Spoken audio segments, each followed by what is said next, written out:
The history of the 21st century began not in 2000, but on September 11, 2001. Two passenger planes hijacked by terrorists crashed into the Twin Towers of the World Trade Center in New York. Another plane with passengers crashed into the Pentagon building in Washington, and the fourth crashed in the state of Pennsylvania. Although since the day of that terrible disaster that took the lives of almost 3,000 people, almost 25 years have passed, the memories of these attacks still stir the public. The World Trade Center was already an object of terrorism. In February 1993, an explosion occurred in the underground garage of one of the two skyscrapers of the WTC. Then the terrorists drove into the center by minibus and launched a bomb, which weighed more than half a ton. As a result, 6 people lost their lives, more than 1,000 were injured. And although the law enforcement agencies were able to identify the direct organizers, most of them were hidden in the countries of the Middle East. The idea of stealing several planes and sending them to important infrastructure facilities in the United States belonged to Khalid Sheikh Mohammed, a participant of several Pakistani terrorist groups.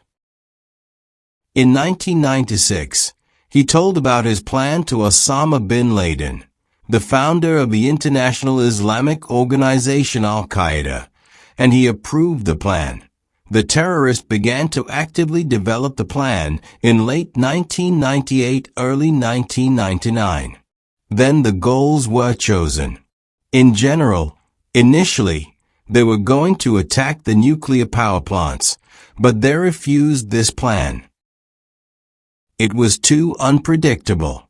Performers were selected. They were 19 people of the terrorist group Al-Qaeda. Most of them were citizens of Saudi Arabia. They were divided into 4 groups, each of which had 1 trained pilot and several security guards, who were to neutralize the crew. The role of pilots was taken by people with higher education and experience in life in the West. Since they had to undergo flight training in the United States, preparation for future hijackers took a lot of time. For example, in order not to raise suspicions, they, among other things, had to be able to wear European clothes and order food in restaurants. They also had to be able to speak English. The pilots were in the States since 2000. The rest of the terrorists arrived in 2001. The groups constantly kept in touch with each other, including on the day of the attack. Among the terrorists, Mohammed Atta drew special attention to himself. He was born in Egypt and never knew what poverty was. His father was a successful lawyer who sought to give Mohammed a good education. Atta studied as an architect, first in his homeland, in Cairo, and then went to study in Germany, at the Technical University of Hamburg. Only life in Europe did not suit Mohammed. The German couple, in the house where Atta lived for the first time, later recalled that he was closed and religious, although the Germans treated him well. Atta did not reciprocate and even allowed himself to express disapproval of their unmarried daughter, who had a child. There could be no further cohabitation, and so Atta had to go to the dormitory. He remembered Atta and his teachers. He wrote a thesis on the Syrian city of Aleppo. From what Mohammed wrote, the teacher's hair stood on end. For example, Atta seriously believed that it was necessary to demolish all the skyscrapers there, and instead of them to build 1-story houses made of clay. Why? So that there would be no conflict between the Arab civilization and modernity. With grief in half, Atta finished his studies, but never returned to his homeland. He explained his decision to his relatives that there was no prospect for him to work in Egypt. But there was another reason that Mohammed decided to keep silent about. He was afraid of arrest because of his beliefs. Subsequently, Atta's friends recalled that even during his studies he was dissatisfied with the U.S. policy towards the Middle East. He also did not like the policy of his native Egypt, in which members of the Brotherhood of Muslims were persecuted as a sign of obedience to their ideas. Atta grew a beard and began to visit the Sunni mosque. There he met Rabzi ibn Ash-Shibam, one of the future accomplices of the terrorist attack in New York. In 1997, during the winter holidays, Atta left Germany for 3 months in Hamburg. He returned with a new passport and explained to his friends that he was going to a pilgrimage to Mecca. According to one version, Mohammed lost his passport for a reason in the winter of 1998.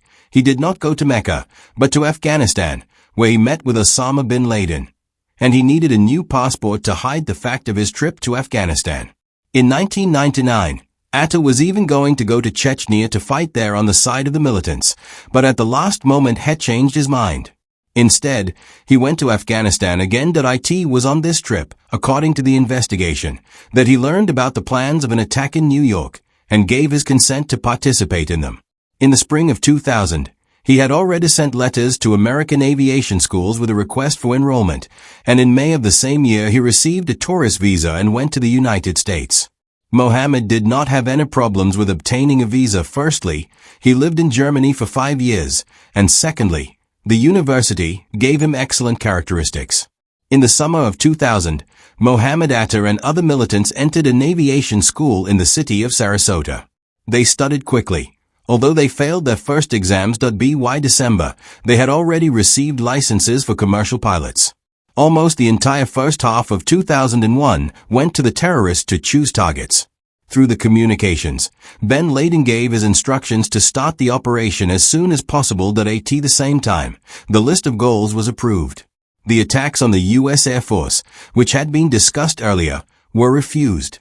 Instead, they decided to focus on the symbols of the United States in the buildings of the Congress and the Pentagon in Washington and the World Trade Center in New York. In addition, Atta flew on passenger flights several times to work out the actions of the hijackers in practice.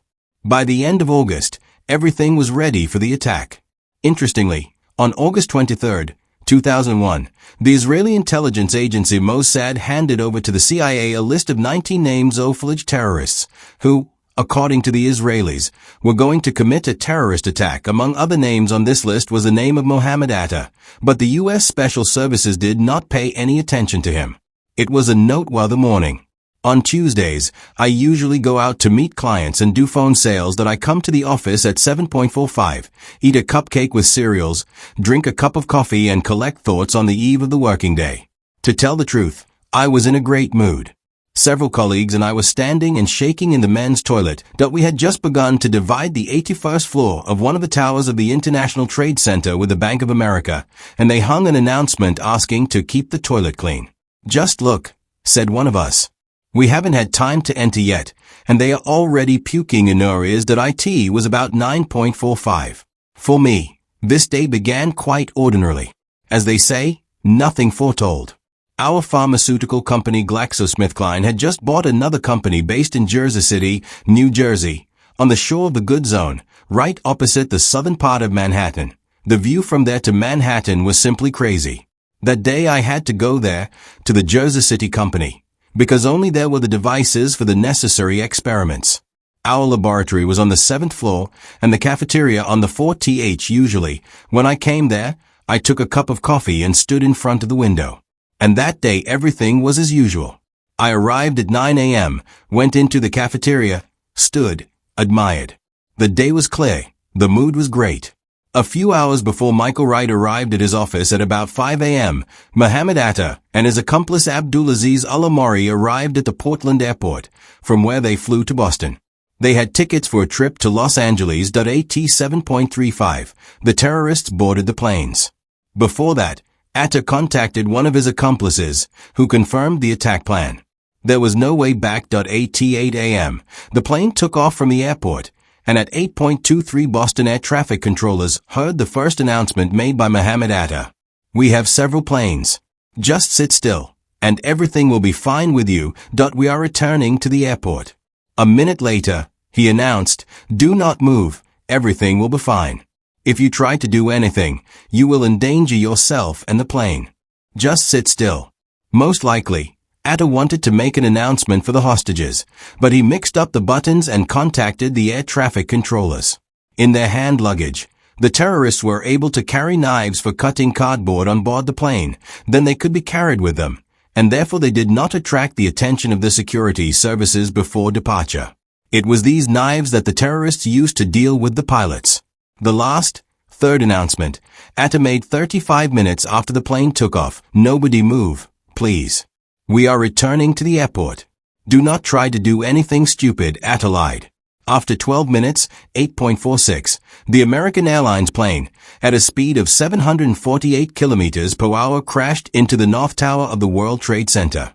The first terrorist attack was captured on video. It was captured by Jules and Gédéon Nade, brothers documentarists from France, who made a film about the fire department. The brothers Nade believed that the work of New York rescuers would be easiest to show, following the newcomer, who is on probation. In the morning of September 11th, they went on an unremarkable challenge in a house on one of the streets, in 10 blocks from the Twin Towers. Someone smelled the smell of gas. When the fire crew arrived at the scene, they first heard the loud noise of jet engines, and then saw a plane flying low above them. A few moments later, an explosion broke out, and suddenly a plane is flying. I still had a thought. Why is it flying so low? Helicopters fly over Manhattan low. This is normal, since many visitors take tours on helicopters. And the plane, smoothly crashes into the first tower. My first thought was, they are shooting a film, and this is some kind of incredible special effect. I stand with a cup of coffee by the window, and my head is full of chaos that I don't understand what's going on at all. There was no flame in the skyscraper, only a huge pillar of dust. There was smoke everywhere. My colleague Alice could not get out of the women's toilet next door. The door jamb crumpled and the door jammed. One of the guys, Art, along with another guy, began to knock out the door with their feet, and in the end they managed to free it. The wall of the corridor gave a crack half the length of a football field, and the elevator hall near my office completely turned upside down. Coming closer, you could look straight down. Burning fragments of the wall were lying on the floor. Everything was covered with smoke. I knew where the stairs were, because several of my colleagues usually smoked on them. I began to shout, "Get out! Get out! Get out!" The managers called everyone to calm down and order, and I shouted, "Get on the stairs! Get on the stairs!" We got on the stairs in complete anger. Someone was in shock. Someone was crying. We began to go down in 2 rows like during a training fire alarm. My cell phone was left on my table, but my colleagues had phones. I called my wife 20 times, but I never got through. On the stairs, we were reassured by the thought that what was happening could not be true. The building could not collapse. After a while, on the way down, we cheered up a little. Yes, we understood that something bad had happened, but the fire does not bother you too much when you are 30 floors below. I even let go of the idiotic joke. I thought that only my friend Ryan would hear me, but at that moment people somehow calmed down, and I said out loud, "Ryan, hug me," and he said, "Mike, I did not know." And I say, well, we are all about to die, so why not confess before death? At first, people were sure that there was, although creepy, but an accident. A small plane came down from the course and crashed into the tower by accident. This has already happened in the history of New York, when in 1945 a bomber crashed into the Empire State Building. There were also victims then. 14 people died, and a hole was punched in the wall 5 by 6 meters, but the integrity of the building was not damaged by the blow. However, the head of the 1st Battalion of the Fire Service, Joseph Pfeiffer, having seen the collision with his own eyes, already then realized that this collision was not accidental. Pfeiffer believed that the pilot of the plane specifically aimed at building. Pfeiffer's detachment arrived to the World Trade Center, one of the first, and immediately went to the top of the North Tower. Every fireman, policeman, and medic, every rescuer who entered the building that day, even considering that this is our job, having seen the burning tower, decided to go there himself. William Rodriguez, who worked as a cleaner in one of the towers off WTC, recalls the moment of the attack as follows: "I hear a bang. The explosion was so powerful that it threw us into the air. The ceiling above us cracked and began to fall on our heads. Everyone was confused and began to scream. But I had been working in the building for several years and knew all the moves that could get out of the building. And I said, "Follow me."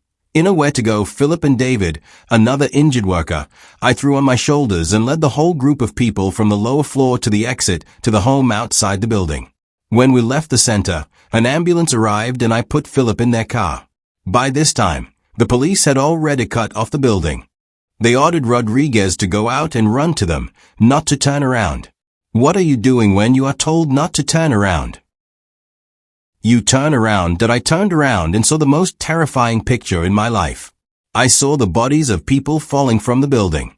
They could not be recognized because the blow was so strong that all that could be seen was meat and hair at the time when the firefighters were taking people out of the towers from the lower floors.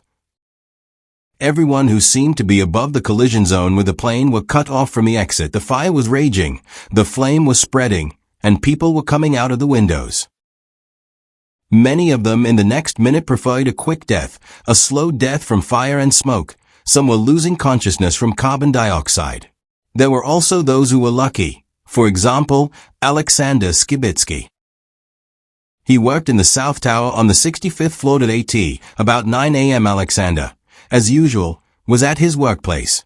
Soon it became known that the North Tower was on fire, but the cause of the fire was not clear.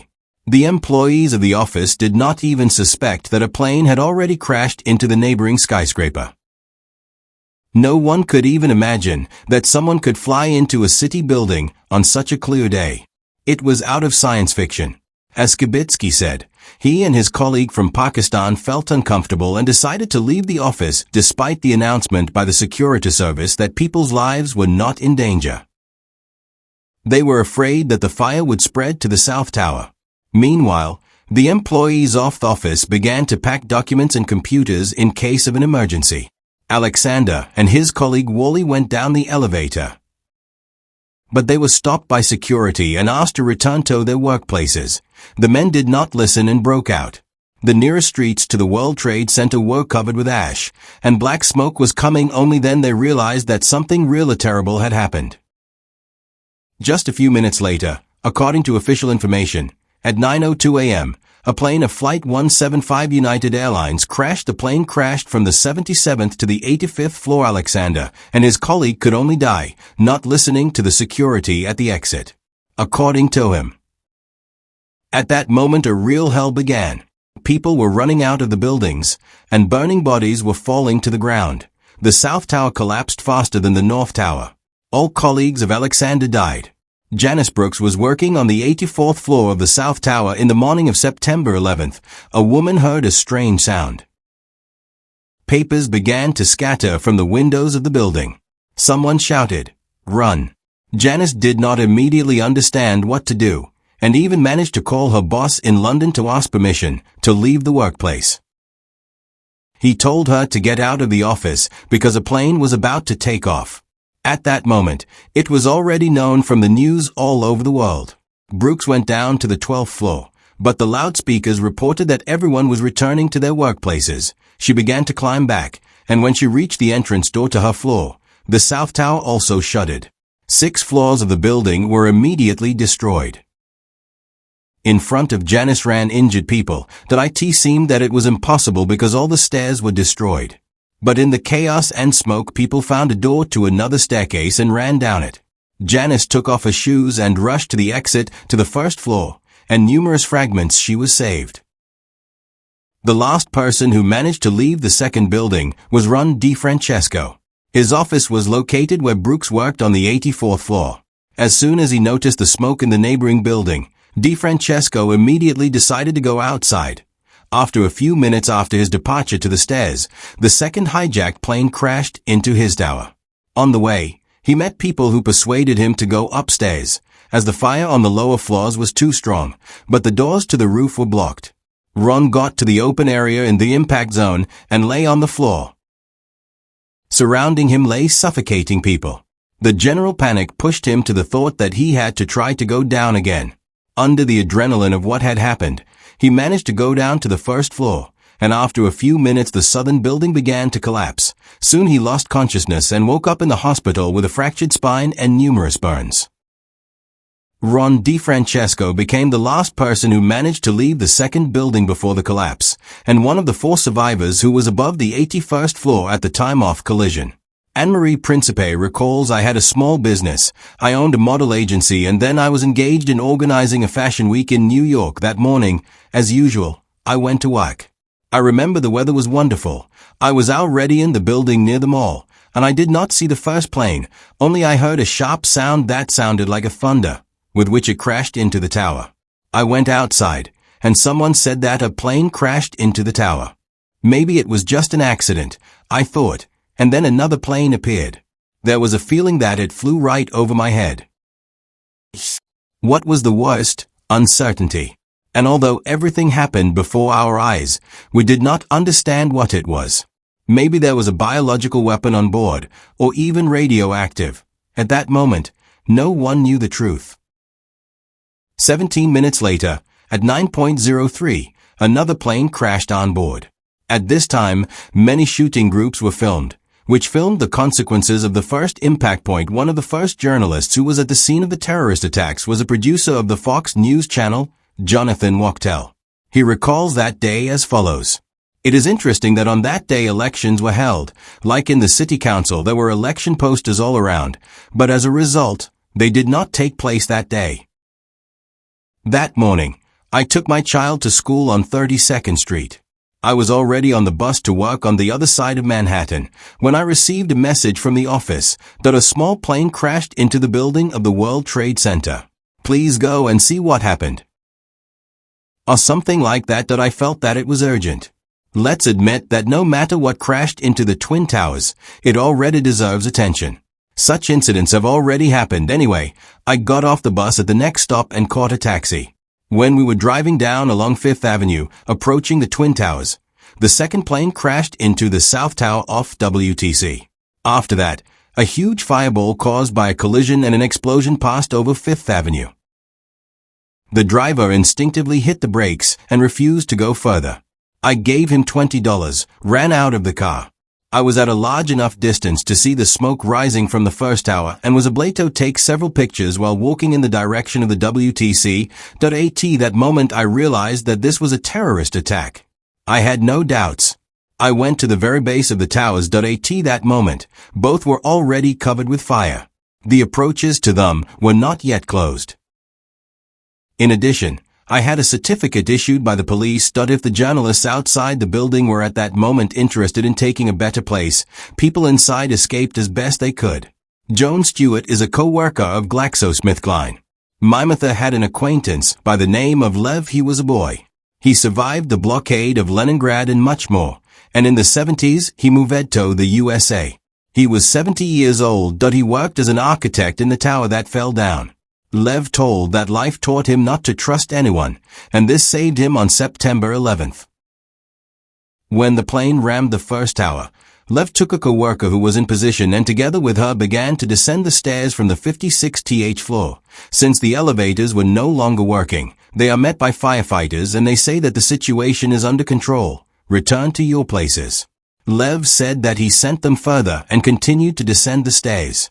They managed to get to the exit when the second plane crashed into their high-rise, but they managed to escape. At about 10 o'clock in the morning, the southern tower began to collapse. Dust covered several blocks.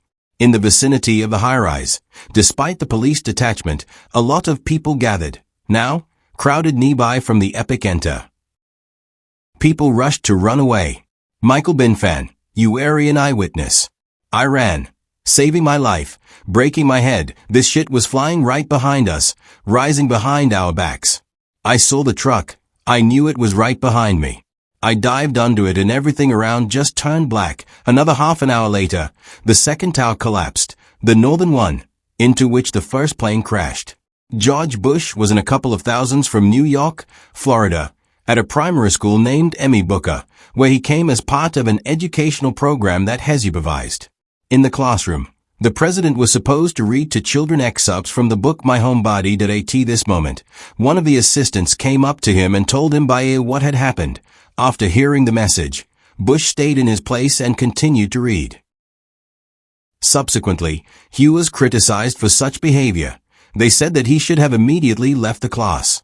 I feel my skin behind me. A crowd is gathering. The panic and trauma Americans are generally terrified by panic attacks.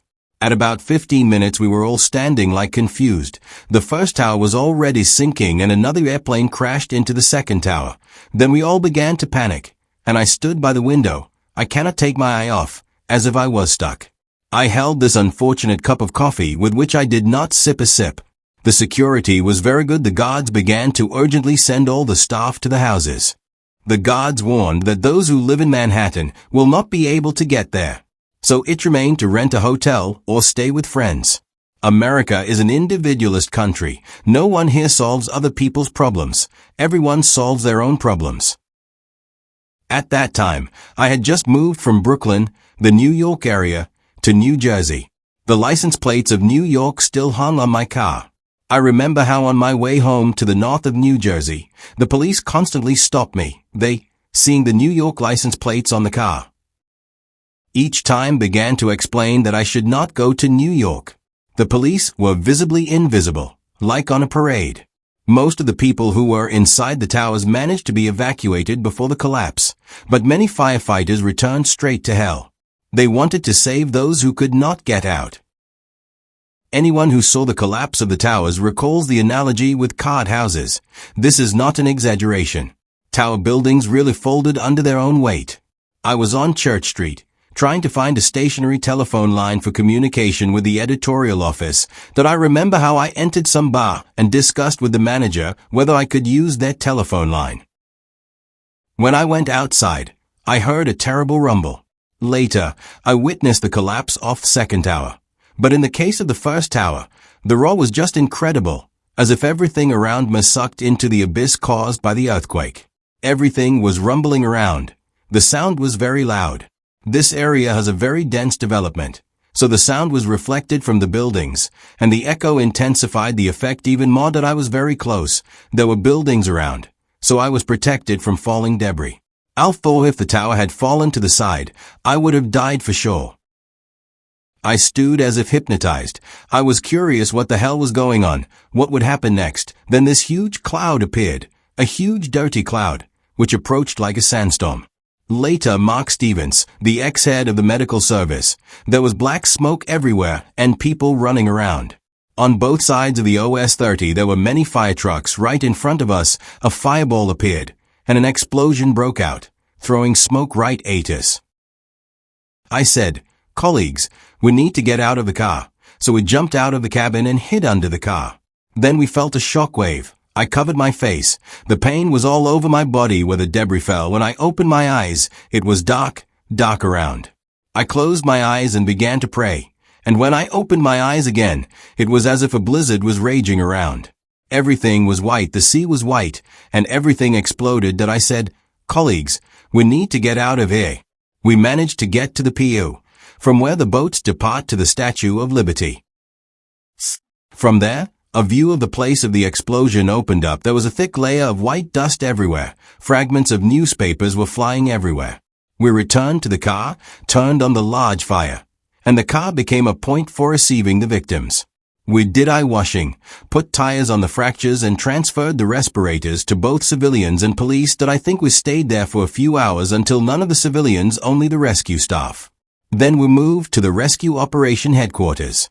The internet at that time was not as good as it is now, so the lack of information was filled with rumors, and they were terrible. That I am the first hours after the disaster. It was reported that the next target of the terrorists would be the Empire State Building, that attacks would occur every half an hour, that the bridge to Manhattan would be blown up, that bombs were laid around the WTC in order to delay the approach of the rescuers. All these rumors were not confirmed, but without them it was worrying. All federal buildings were already evacuated in Washington. All financial markets were closed. Special attention was paid to the airspace. All the planes that were in the sky were ordered to land at the nearest airport. Air traffic over the whole country in New York. Meanwhile, trains stopped running, and the subway was closed. Also, car traffic along tunnels and bridges was stopped. Friends, for those who want to do blogging, I have good news. Together with my team, we created the Telegram Academy of Bloggers. There you will find all the necessary information about how to shoot a video, edit, create a preview and promote your videos on YouTube. All the necessary information is in the link in the description. But in Manhattan, at that time there were a huge number of people who had to be evacuated somehow. Most of the people went on foot along the Brooklyn Bridge, but many could not reach it because of the wall of smoke and dust. Some brave men even jumped into the water to get to the mainland. The military came to the rescue. They asked all the free boats and ships to help with the transfer of people from Lower Manhattan. There was no organized evacuation at that time. The captain of each ship himself determined where to anchor and how many people to take on board. The captain of the passenger ferry, Rich Norishevitz, tells about those hours as follows. We sailed up and there was hell on earth. Some kind of madness. People were running to get on the ferry. We took as many people as we could. We were overloaded. On the first trip, we saved 763 people. We were allowed to take no more than 300 people on board, but I did not stop anyone. Usually, to get to public transport from Manhattan, even to the outskirts of New York, it takes no more than 3 hours. But that day everything was different. Elena Timnaya, the eyewitness, recalls. Our close friend who lives in Princeton, on September 11th, went to his favorite cafe for breakfast, and then went to Wall Street, to his broker's office, after which he had several meetings in the towers. As a result, he survived only because he decided to have breakfast. When the towers collapsed, he was at the table, literally at the table in the cafe. Nothing was visible. He was slightly concussed. He got out himself. Then he walked for a long time and got to the last rusty barge, which, among hundreds of others, was sent to Manhattan from Jersey City. When he landed on the shore of New Jersey, he, like others, was washed away from the bronze plates. He got home by 5 a.m. on September 12th. Russian journalists also went to the scene of the disaster. Alexei Berezhkov, a correspondent and a Tatas, worked with Yuri Kirilichenko. He recalls this day as follows. But I went, said Yura, when I came to the office in the morning and found out what had happened. He got in the car and went to the scene of the terrorist attack. We have press numbers. They let everyone in easily. He drove to downtown, parked the car near the police station and went there. He called me and said what was going on, and I transferred it to Moscow. He also managed to buy a disposable camera in the kiosk and took several pictures. That's how they worked. It seemed that Yuri Kirilichenko was lucky as a journalist. He would have, because he arrived at the scene of the tragedy even before the area was seized by the police and was literally 300 meters from the skyscrapers when the first 110-story tower collapsed. Yuri transferred a report from the epicenter of the explosion to Moscow, took several photos. After several hours of work, as a result of shock and stress, Yuri's heart failed. To save the life of the Russian journalist, the American surgeons performed the most difficult multi-hour operation on his open heart. Firefighters have some of the most terrible memories of that tragedy. Among them was the Colombian Luis Eduardo Marulanda, who arrived in New York on the eve of the terrorist attack to take a course on methods of fighting fire. When Luis learned of what had happened, he decided that he could not stay aside. He immediately contacted the local fire academy, which organized his educational trip and announced his arrival. The academy clarified the availability of equipment and asked to join the rescue team from New Jersey and the Metropolitan of Miami, who were on the way. Taking into account his experience in rescue operations and assistance, Luis Eduardo did not hesitate. He drove to the subway to the bridge connecting Manhattan with Queens, where chaos was already reigning. While he was on his way, the second plane of the United Airlines, controlled by the jihadists of Al-Qaeda, crashed into the southern tower of the WTC. The left side of the bridge was used for the pedestrian evacuation of people who wanted to leave Manhattan, and the other side was for the rescuers and authorities who were going to the place of the chief of police. I was let through the fireman's sign, and after a few minutes of walking, I slowed down the truck, which took me to the World Trade Center. At the scene of the incident, Marulanda was assigned to the first search and rescue group of 15 people, who were responsible for lifting equipment weighing up to 45 kilograms to the northern tower and assessing the damage. The group set the task of climbing the stairs to the 30th or 40th floor and see if the fire extinguishing system was damaged. But Marulanda managed to get only to the 10th floor. By that time, people in the tower found out that it was a terrorist attack and a crowd began. In panic, they tried to get out of the building. We also began to return in danger. On the street, a Colombian with a group of firefighters evacuated people beyond the perimeter of security in 4 blocks from the WTC, while other firefighters remained at the entrances. The southern tower collapsed in a few minutes, carrying thousands of lives, including firefighters, who were on the front line. 57 minutes after the plane hit, the building turned to dust. I never thought that the tower would fall. I suppose neither I nor anyone else. The northern tower became a kind of shield for us. The thrown pieces flew at such a speed that they turned into concrete shells of different sizes. The cloud of dust almost swallowed us, when I managed to climb between the tires of one of the fire trucks and wet my shirt with saliva to cover my nose. One of our compatriots, Dmitry Jikarev, also helped to eliminate the consequences of the disaster. For the first time after the tragedy, it was impossible to enter Manhattan by car, only with special numbers or passes. But in New York, there are people who have bought themselves numbers for a long time before the accident, so that they could put flashing lights, pay less for registration and parking. So, these people turned on their flashing lights and calmly drove by, as if they were in a hurry for help, but in fact they were just going to work. I even tried to make a comment to them, and they answered, "Are you a policeman or something?" There was also a strange case. By that time I had been coming to help for more than 1 day to Ground Zero, the very site where everything collapsed. I knew perfectly well where I needed to go and what to do. However, that day I met some kind of lady in military pants who began to command me, "Do not go there, do not stand here," although I have never seen her before. I say to her, "Who are you? You don't even have a badge." She pulled out her badge from her pocket and found out that it was yellow, that is, without access to Ground Zero, and she can't command me in any way. She got angry, called the FBI and said that I had a fake badge, and in general I was very suspicious. As a result, 4 FBI agents came to my house to check whether I had drawings of the World Trade Center and whether I was connected with terrorists. Of course, they did not find anything. The next day I was put to guard the device that prints badges. Then they watched very carefully so that no criminals did not get access to it. And the guy who guarded it the day before told how the FBI came to him and told him about me. "You have to give evidence that this guy has a fake badge." And he didn't even have access to the base to check whether my badge was real. He sent them away, and they began to threaten him. And then it turned out that he is also from the security services, works in prison, and is actually 2 ranks higher than these FBI agents.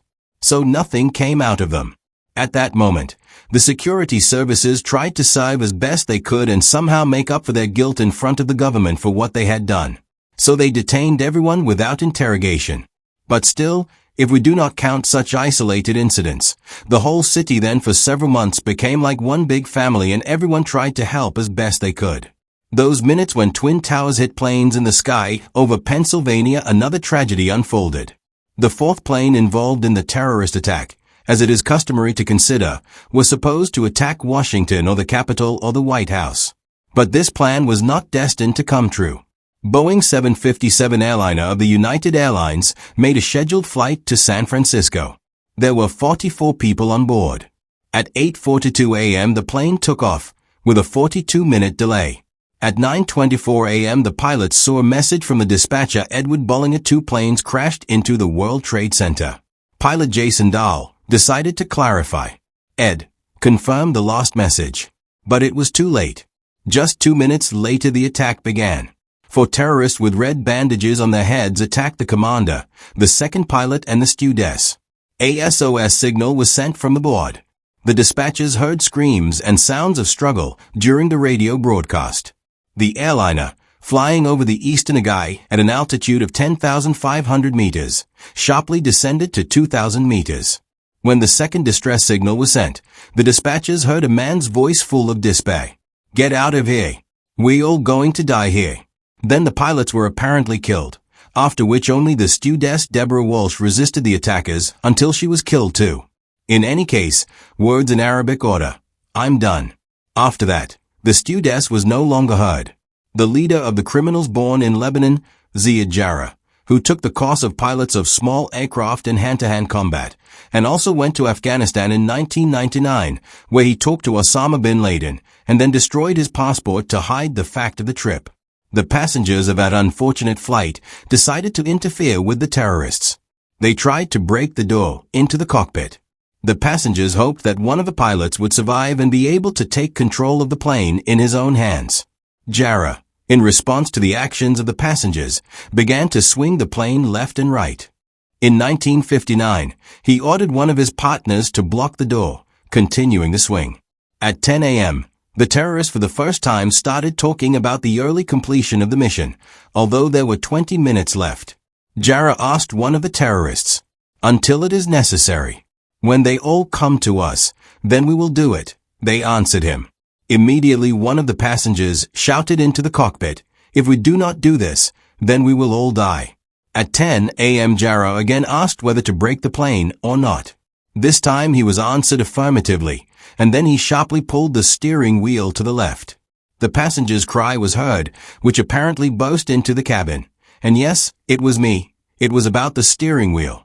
But it was already impossible to fix and even more so to prevent the situation. The plane overturned, and then crashed into the ground at a speed of 930 kilometers per hour. The tragedy occurred on the green pastures of the Somerset District, Pennsylvania. No one was injured on the ground, and the cry of one of the passengers who stormed the cockpit of the passenger Todd Beamer, "Let's roll," later became one of the slogans of the fight against terrorism. Starting from the end of 1999, the American Special Services received information about the upcoming major terrorist attack. The U.S. National Security Agency intercepted phone conversations of members of Al-Qaeda and knew at least about one meeting where the terrorist attack was to be discussed. The CIA, which had been following Osama bin Laden since 1996, knew from the Saudi Arabian authorities that two of its citizens, who had previously studied in a flight school in San Diego, had become members of Al-Qaeda. However, the CIA did not share this information with the State Department. It could refuse Saudi visas, not with the FBI. The head of the Counterterrorism Department of the National Security Council of the United States, Richard Clarke, later admitted that the CIA had not believed until recently that terrorist attacks were being prepared on American territory, assuming that the attack was planned for Israel or Saudi Arabia. Numerous investigations, both governmental and independent, stated that the terrorist attack was not prevented due to the lack of exchange of information between various departments and special services. For example, when an FBI employee represented by the CIA group following bin Laden asked permission to share with his department the data about the participation of two Saudis in Al-Qaeda, he was denied the wording, "This is not the FBI's business." Unfortunately, like any tragic event, the terrorist attacks of September 11th gave rise to a huge number of conspiracy theories. The most popular of these theories is that the hijacking of planes was planned by the American authorities in order to start a war in the Middle East. However, not a single serious investigation, and such investigations after the terrorist attacks were carried out by the FBI, the CIA, the U.S. Congress, and a special expert commission on September 11th, did not find any confirmation. Another of the most popular versions states that the WTC towers collapsed not because they were rammed by planes. Everything is much more complicated. An explosive was laid in advance, and witnesses were found who claimed to have heard loud claps. What can be said about this? Firstly, the eyewitnesses did hear explosions at the underground levels of the WTC towers, but the reason for these explosions was quite different. To understand this issue, it is necessary to pay attention to the features of the design scheme of the WTC towers and the features of the engineering systems and fire protection of these buildings. It is necessary to know that the WTC towers were divided vertically into 3 firefighting compartments, separated from each other by firefighting barriers, the role of which was played by the technical floors. Inside each compartment, there were autonomous engineering systems and firefighting protection systems. In this regard, the elevator system was represented by 2 types of elevators. Express elevators that delivered people from the underground floors of buildings to the transfer floor of a certain compartment, and local elevators that functioned inside each compartment, delivering people from the transfer floor to workplaces. After the impact of 180-ton aircraft with a wingspan of 47 meters, dozens of carrying structures of the outer shell of the WTC towers, the debris of the aircraft flew into the towers and damaged and destroyed the unidentified number of fences of the elevator shafts and stairwells of the inner barrel of the towers in the impact zone. The fuel tanks of the aircraft were also destroyed, Because of this, thousands of liters of fuel were in the impact zone of the aircraft inside the WTC-1 and WTC-2 towers. As a result of the explosion of fuel from the destroyed tanks of the aircraft, excessive pressure of explosive products, this led to additional destruction and damage of the light fences of the elevator shafts and stairwells of the WTC towers in the impact zone. Some conspiracists blamed the architects because they repeatedly stated that the WTC towers were designed to withstand the impact of the aircraft. The most interesting thing is that one of the first who said it out loud was none other than Donald Trump. On September 13, 2001, in an interview with ABC News, he said that he did not believe that the Twin Towers could not withstand the impact. How could an aircraft, even 767 or 747 Boeing, or whatever it was, how could it pass through this steel? It seems to me that they had not only an aircraft, but also bombs that exploded at the same time, because I cannot imagine that anyone could go through this wall. The fact is that the probability of an accidental impact of the aircraft on the skyscraper is extremely small. In fact, both towers gave time to evacuate everyone who was able to do it. The only claim that can be addressed to the architects is related to the number of fire stairs. Yes, a huge number of people who were in the building below the impact zone were saved, but practically none of those who were above were not. This is due to the fact that all communications, including fire stairs, during construction were reduced to a relatively small central part of the building. Because of this, the maximum distance between them was some 40 meters, although theoretically they could be divided by 90. Therefore, any fire in the central core would lead to what, unfortunately, happened in September 2001. All stairs were blocked or destroyed. While the whole of America and the whole world watched the events in New York, the third passenger Boeing 757-223 rammed the western wing of the Pentagon, killing 125 people in it. This was not shown live, but when photos from the scene appeared, many were surprised how a large aircraft left such a small hole in the building, while the wreckage of the airliner is not visible in the photos, clearly visible in any air crash, and the destruction of the building is more like the consequences of the explosion. In connection with this, American conspiracy theorists put forward a theory. They took pity on the plane and instead of it, they sent a cruise missile Tomahawk. The hijacked plane was monitored by dispatchers. They tried to contact him and asked the duty officer of a nearby Air Force transport plane to get close to the violator and identify him. On the evening of September 11th, the President of the United States, George Bush Jr. These acts of terrorism were intended to demoralize and intimidate us, sow chaos in America. But this did not happen because we are strong. America, together with its friends and allies, unites with everyone who wants peace and security on earth. Together we will win the war against terrorism. Many responded to the call of the president. The serviceman Matt Smith later recalled that he watched the footage from the scene of the September 11th terrorist attack on TV. At that moment I was already serving in the army, but not out of great desire. I just wanted to get the advantage that was provided to the military. But when I stood and watched the towers of the World Trade Center collapse in front of my eyes, I realized that I had to serve my country. The leader of the Al-Qaeda, Osama bin Laden, was accused of organizing the terrorist attacks in the United States. He, of course, rejected all accusations of terrorism and hid in Afghanistan. Then Bush Jr. put forward the ultimatum of the government of Afghanistan. Either they give up bin Laden and all other militants involved in the terrorist attack, or prepare for the most serious consequences. Afghanistan refused to extradite bin Laden, and then the American authorities used force. Less than a month after the terrorist attack on October 7, 2001, the Americans, with the support of the United Kingdom, began a military operation of indestructible freedom. The task of the military was simple and laconic: to destroy all terrorist bases on the territory of Afghanistan and capture the leaders of the Al-Qaeda. However, it was not easy to fulfill this task. It took almost 10 years. The American Special Services were able to track and kill bin Laden on May 2, 2011.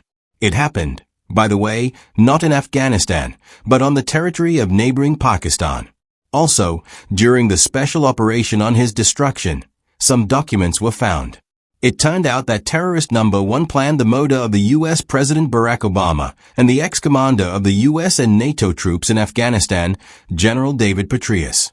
In his diaries, bin Laden writes that after the death of the head of the White House, his post will be taken by the absolutely unprepared for the leadership of the country Vice President Joseph Biden, which, in his opinion, should have plunged the United States into a crisis.